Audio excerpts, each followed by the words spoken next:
Sorry, this table's for family only, my sister smirked, pointing toward a fold-out chair by the trash can. That was the moment I realized I was done pretending. For most of my life, I played the role of the dependable daughter, the one who sent birthday cards, covered last-minute bills, and never made a scene. I didn't ask for much, just a seat at the table. So when my father's 65th birthday rolled around and I was asked to help with the reservation again, I said yes, like always. I showed up early, brought the wine, wore the heels that blistered. And still, I was pointed to the edge by my own blood. But this time, when the bill landed and the waiter looked at me, I didn't flinch. I smiled. Not my table, I said. And just like that, the game changed. Growing up, I learned how to be small.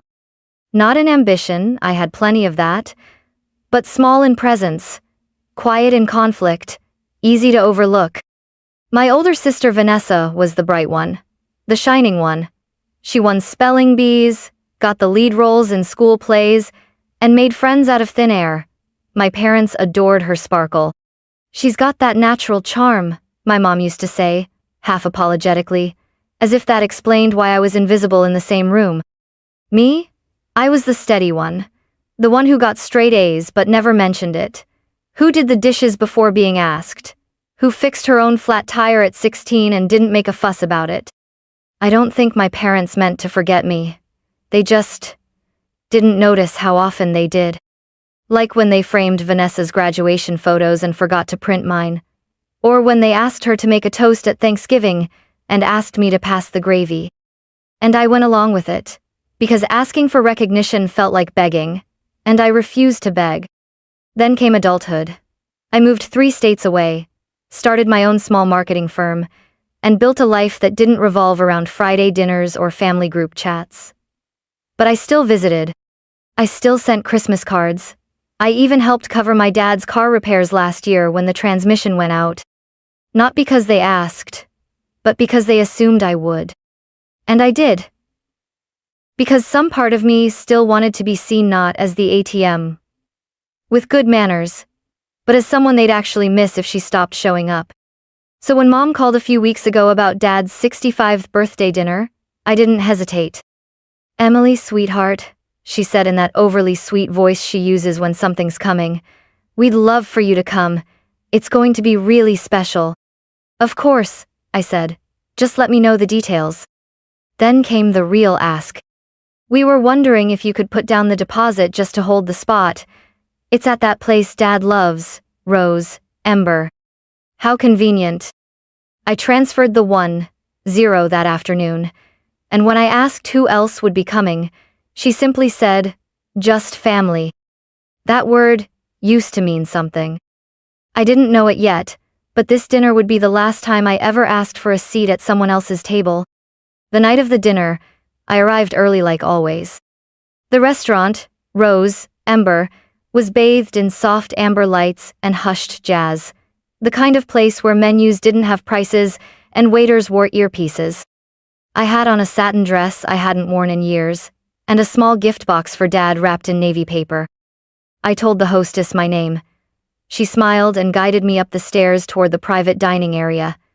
The moment I stepped inside, I paused. Everyone was already there. Vanessa in a cream dress that screamed effortless, my mom in pearls.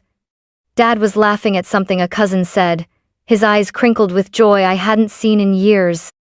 No one looked up. I spotted the main table, a long mahogany piece, lit by hanging glass chandeliers. Place cards, cloth napkins, champagne flutes already half full, 15 seats, all taken. And then, to the right, a fold-out chair, against the wall, next to a bus cart and a trash bin that smelled faintly of shrimp and lemon peels. That's when Vanessa turned, wineglass in hand, and smiled. "Emily," she said, loud enough for everyone to hear. "Glad you made it." I smiled, hesitating slightly, gift in hand. Then, she tilted her head, motioning toward the side. "Sorry, this table's for family only," she added, eyes glinting. "But we set you up just over there." Somebody chuckled. I think it was Uncle Ray. Someone else muttered, "Ouch." No one intervened. My mom gave me a quick wave and immediately looked away. I felt the heat crawl up my neck. My feet didn't move at first, but my body went on autopilot. I walked to the fold-out chair, sat down, didn't take off my coat, placed the gift on the floor. I told myself not to cry, told myself it didn't matter, that I was just overreacting. The waiter came over and asked if I was part of the party. I nodded. He didn't say another word, just set down a glass of tap water and walked away. For the next 2 hours, I sat there while they laughed, toasted, took photos. Vanessa gave a speech. My mom teared up. Dad beamed when she handed him a framed photo of their old family trip to Cape Cod without me in it, of course. No one asked if I wanted to order. No one asked me anything. And I sat in my 180 dress, staring at a table I paid to reserve, wondering how many more dinners I'd have to endure just to feel like I belonged. I was half listening to Vanessa retell the story of how she surprised Dad with a new golf set when the waiter approached their table with a slim black folder in hand. Even from across the room, I could see the total glinting on the receipt inside. A flicker of recognition crossed the waiter's face as he paused, then looked around, clearly scanning for me. I sat still, waiting. He glanced again at the folder, then at the name on file. Slowly, he turned toward my direction and took a few careful steps. "Excuse me, ma'am," he said quietly, with that rehearsed politeness. "The total for the evening is $4,912. Should I run the final charge on the same card used for the deposit?" The restaurant went silent. Forks hovered mid-air, conversations died mid-laugh. All eyes turned finally toward me. Vanessa froze, mid-sip. My mother's jaw tensed. I looked up and met the waiter's eyes, calmly, even kindly. Then I smiled. "Not my table," I said. The silence wasn't empty, it was surgical, slicing through champagne and charcuterie, carving truth into the expensive wood grain of that long mahogany table. "I'm sorry?" the waiter asked, unsure. "I paid the deposit," I said, loud enough for everyone to hear, but I was told this table was for family only. Someone gasped. It may have been Aunt Julie, or maybe my mom.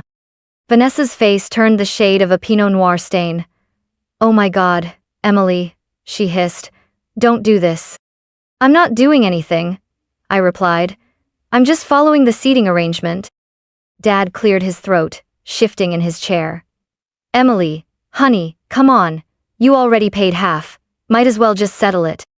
That stopped me cold. That line, that might as well. That assumption that I'd just take it, like I always had. That my silence equaled consent. I stood up slowly. My chair let out a sharp scrape against the floor. "You're right, Dad," I said, my voice low but firm. "I did pay the deposit. I booked this place. I gave up my weekend to plan all of this." Then I looked at Vanessa. And for that, I got a folding chair and a front row seat to being ignored. My gaze swept the table. "So now you all get to figure out the rest." And with that, I turned and walked toward the exit, heels clicking like punctuation behind me. The waiter stayed frozen, still holding the folder. And for the first time that night, no one laughed. I didn't take the elevator. I needed air, movement, anything to drown out the pounding in my chest. My heels clicked down every marble stair as I descended into the night, the cold February wind slapping against my skin like a wake-up call. By the time I reached the sidewalk, I'd removed my earrings and unclasped my coat, fingers trembling not from fear, but from something sharper. Freedom, maybe. I kept walking. By the time I reached my apartment, my phone had already started buzzing. 9:23 p.m. "Mom. Emily. Please call me. We need to talk." 9:27 p.m. "Vanessa. Seriously? You just had to make it about you. Again." 9:33 p.m. "Dad. That was uncalled for. You embarrassed everyone." I let the screen dim. No response. Then, at 10:01, a name I didn't expect lit up the screen. Madison. Vanessa's ex-girlfriend. I stared at it for a second before answering. "Emily?" Her voice was soft, almost unsure.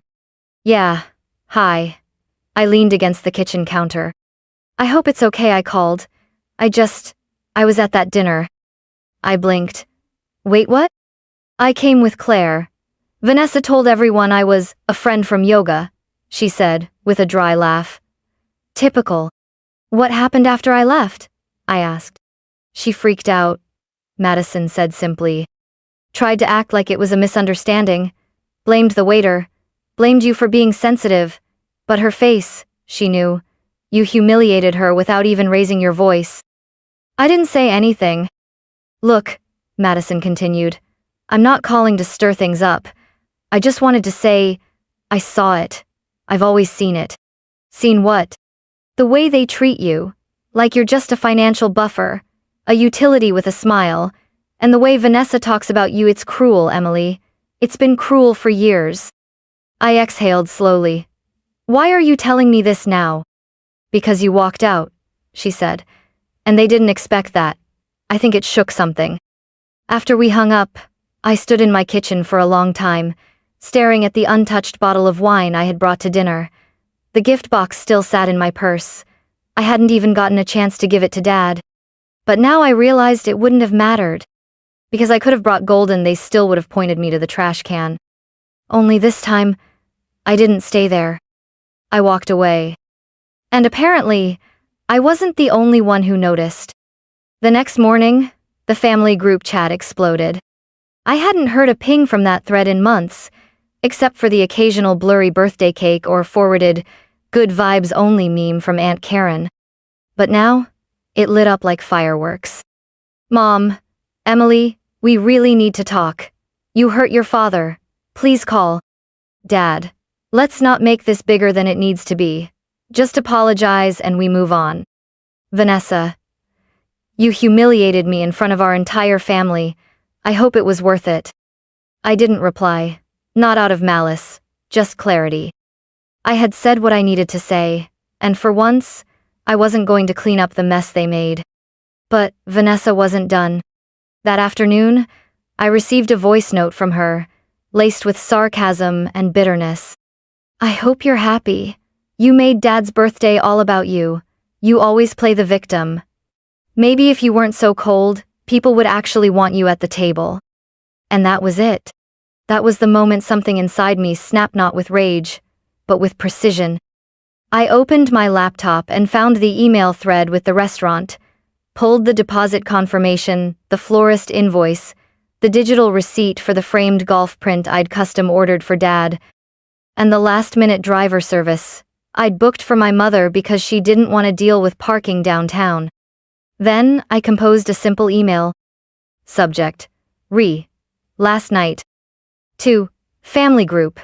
BCC'd, of course. Hi all. Since there seems to be confusion about my intentions, I thought it might help to clarify with facts. Attached are the receipts for the dinner deposit. 1, 0, floral arrangements, 350, Dad's gift, 180, and the town car service for Mom, 120. All of this was handled on my card. No one offered to reimburse, nor did I ask. I did it because I was told this dinner was about honoring Dad. But I was also told quite clearly that I wasn't considered part of the family that night. I won't be covering the remaining 912. I didn't eat. I wasn't seated. I wasn't welcome. And frankly, I'm tired of paying for rooms that won't even offer me a chair. Best. Emily. I hit send. Within minutes, I got a reply from my cousin Jenna, who had stayed quiet all night. Jenna, good for you. We saw what happened. It was cruel. Then from Uncle Leo, wish I'd had the guts to speak up. I'm sorry. Even Aunt Karen, the queen of passive judgment, sent, about time someone said it. But what hit hardest was what didn't arrive. No apology from Mom. No acknowledgement from Dad. And Vanessa? Silence. Until 2 hours later, when a message popped up on my screen from an unknown number. Hi, this is Madison's friend Claire. We met once at a wedding. I just wanted to say, that email? It's making the rounds. People are talking. And they're not on Vanessa's side this time. I leaned back in my chair. For years, I had poured into people who only reached for me when they needed something. Now, the tide was shifting. And I wasn't chasing it anymore. That night, I opened my banking app and scrolled to the shared emergency fund I'd quietly maintained for the past 4 years. It wasn't much, just under 30, but it had been used often. Vanessa's broken AC unit, Dad's dental work, Mom's just until the refund comes through moments. They never asked nicely, they just assumed I'd cover it. Because I always had. I hovered over the transfer button for a long moment. Then I moved the entire balance into my personal savings and closed the joint account. It felt final and free. 10 minutes later, I got a call from Vanessa. I let it ring out. She called again, then a third time. On the fourth try, I answered. "Emily, what the hell?" she snapped. "No, hello, no apology. The joint fund is gone. I just tried to pay my car note and I closed it," I said flatly. "You what? You can't just..." "I can, and I did." Silence. I paid for dinner, flowers, transportation. I sat alone, got laughed at, and then was expected to foot the bill while being told I wasn't even family. That account was the last tie. Now it's gone. "You're being vindictive." "No," I said calmly. "I'm being done." Vanessa went quiet. And when she finally spoke, her voice cracked not with remorse, but with disbelief. "You've never talked to me like this before." I exhaled. "That's because I used to think I had to earn love by staying quiet. But love that only exists when I'm convenient isn't love at all." I hung up. Then I opened my notes app and started listing everything I'd stopped doing. Covering last-minute family bills. Driving 3 hours on holidays just to be ignored. Sending birthday gifts that went unacknowledged. Acting like silence didn't hurt. It was a long list. And for the first time, I didn't feel guilty about any of it. Later that night, I got a message from Madison again. "Madison, you okay?" I heard Vanessa's spiraling, accusing everyone of siding against her. I smiled at the screen, then typed, "Me, let her spiral. I'm not her axis anymore." The next morning, my inbox had a surprise. Subject line: "Emily, I owe you an apology. From Dad." I stared at it for a full minute before opening. The message was short, stiff, but real. "I didn't see it. That's on me.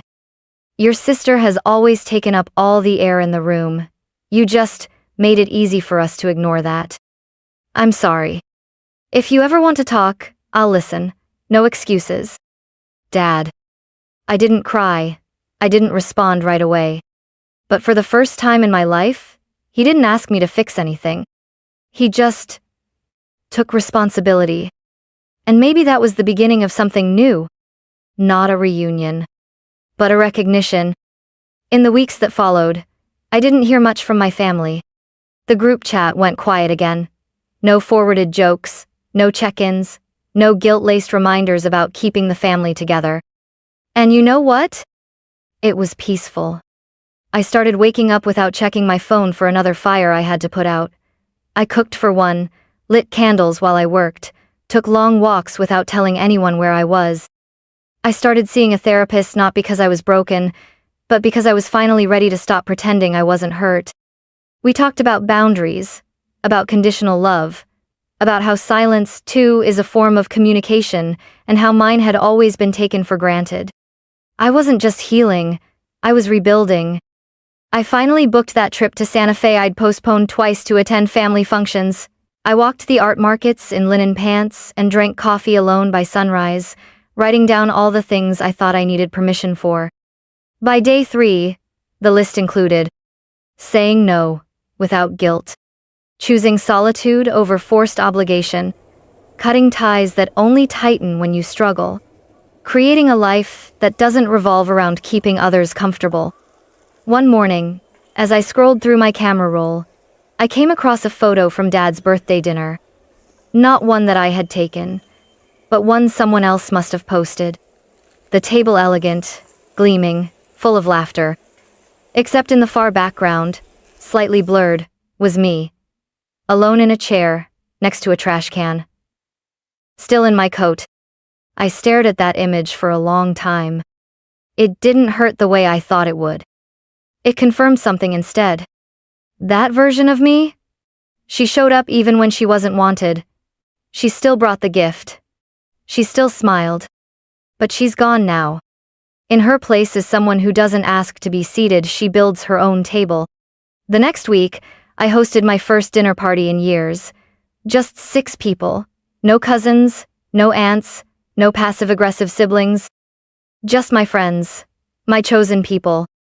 I didn't seat anyone by the trash can. We ate lemon-roasted chicken and laughed until our ribs hurt. Someone brought wine. Someone else brought mismatched napkins. No one needed a seating chart. Halfway through the meal, my friend Talia raised her glass and said, "To Emily for reminding us that family isn't always blood." I smiled. Because I wasn't just at the table, I had said it. A few weeks later, I got a letter in the mail. Handwritten. No return address, but the cursive on the envelope was unmistakable Mom's. Inside was a short note. No flowers. No long-winded justifications. "Emily, I've reread your email at least 5 times. I didn't know how far we had pushed you, or how silent you'd become to stay close. I was wrong. If you never want to come back, I understand. But if you ever do, I promise not to seat you by the trash. Love, Mom." I folded the letter slowly. Not out of sentiment, but reverence. It was the first time in 32 years she'd said, "I was wrong," without adding "but you." I didn't cry. I didn't frame it.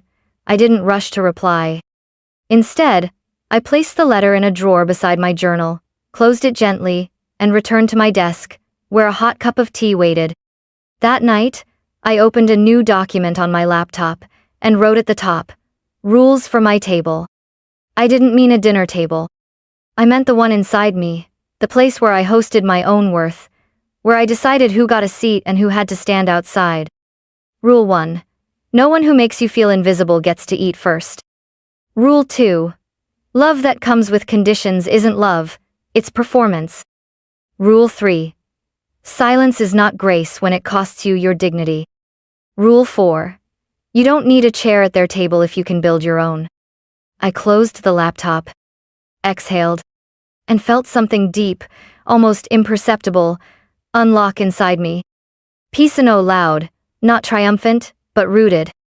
Because the real victory wasn't the walkout at the dinner. It was every quiet no that followed. It was the moment I stopped waiting to be included, and chose to include myself, fully, fiercely, and without apology. So no, I didn't pay the $4,912 bill, but I finally paid the debt I owed myself. The cost of staying silent. And for the first time in my life, I wasn't sitting next to the trash can. I was home, at my own table.